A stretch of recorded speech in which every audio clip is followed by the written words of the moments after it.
delivery yan. Oo, delivery. Ayan, tayo na. Yeah, kontenta ka. Yeah.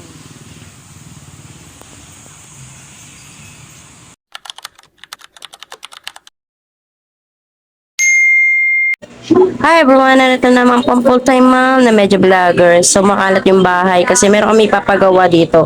Eto, makikita ninyo yan, yung sahig na yan kasi hindi siya pantay. So pababa yung bali sa bandang dyan. Tapos dito sa side naman na to is dyan yung gripo naman ipapaayos namin kasi tumaas kasi yung bill ng tubig namin. So kada buwan tumataas siya ng 1,000 tapos 2,000 sa 3,000 sa isang buwan pa lang yun. So tinalo pa namin yung nagpa-swimming, di ba? So ito na nga, papunta kami ng hardware, bumili na kami ng material sa kakailanganin para sa pag-aayos ng gripo and ng anong tawag dito nung sahig nga. So sila na rin naman ang magdi-deliver niyan.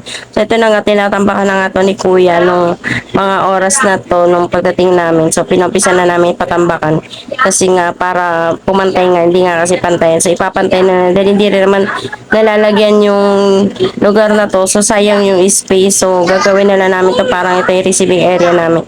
So mga pa-receiving area pa, di ba? Parang sala na rin doon. Tapos ano naman yan binasa naman yan. So kaya kahit hindi na pinalat-plat yan, binasa naman tapos nilagyan na lang din ng maraming graba. Then ayun nga, binuksan nga yung gate dyan. So mababa lang yung pinantay lang din yung mga ano bang tawag dyan? Yung mga hollow blocks. Ayan.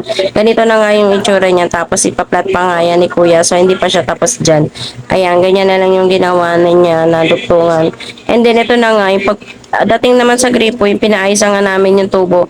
Ayan nga, ang laki ng tagas. Dito pa lang, tumatagas na. So, kaya pala malaki talaga yung bill ng kuryente, ay ng ano pala, tubig namin. Ano ba yung sinasabi ko? Tubig namin is may tagas nga talaga siya. So, ganyan. Di ba? Inusog nga namin kasi nga dito sa loob ng bahay. So, pinalis-walis ko na lang din muna dahil kasi masyadong maalikabok at saka para matanggal na rin yung ibang dumi dahil dyan patataanin yung tubo. Ito na nga yung itsura nung yung napatag na nga dito sa kabilang side. So, dalawa bali yung pinagawa namin. Yung tubo, tsaka yung tubig, tsaka ito yung pinapantay na nga namin dito.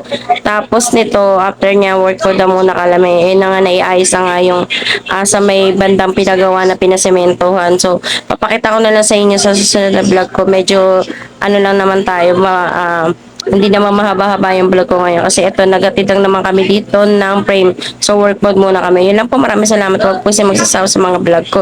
And sana po i-like and share nyo na po. Yun lang po. Bye-bye.